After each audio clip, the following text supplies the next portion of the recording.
BBC settles with Carrie Gracie, journalist at center of gender pay dispute. The BBC has said sorry for underpaying one of its top news correspondents, Carrie Gracie, and settled a dispute that shone a light on gender inequality at the British pubcaster. Gracie was China editor for the BBC's news division, a job she took on the assurance from the BBC that she would be paid the same salary as the North America editor, Jon Sopel.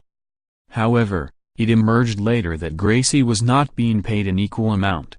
The BBC acknowledges the specific circumstances relating to Carrie's appointment, apologizes for underpaying Carrie, and has now put this right, the BBC said in a statement Friday. Carrie is donating the full amount received to a charity of her choice. Gracie had refused a £45,000, $59,120, raise when the salary disparity with her male colleague came to light, saying what she wanted was equality, not simply more money. She said, "For me, this was always about the principle rather than the money.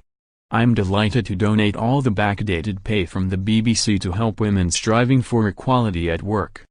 Gracie's case was embarrassing for the BBC, which was taken to task in the press, by the public, and by a government committee looking into gender issues at the world's premier public broadcaster. Her pay was part of a wider narrative about how the BBC compensates on-air talent, and it has now committed to an initiative, led by its Scotland chief Donalda McKinnon, to sweep away any barriers to women progressing. Gracie will contribute to that effort.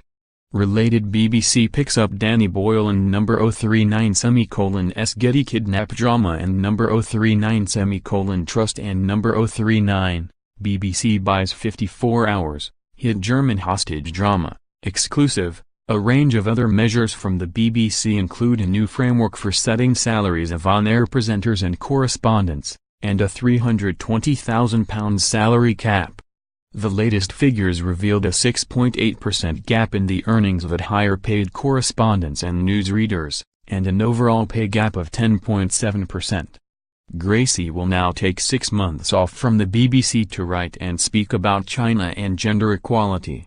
She has been a high-profile and outspoken voice in the debate on the BBC's gender pay gap, but the pubcaster said Friday that neither party would comment further on her personal situation. "I am pleased that we've been able to move past our differences and work through things together. We can now look to the future," BBC Director General Tony Hall said. "I'm also glad that Carrie will be contributing to Donalda McKinnon's project to make the BBC a great place for women to work. That really matters to me, and I want us to lead the way."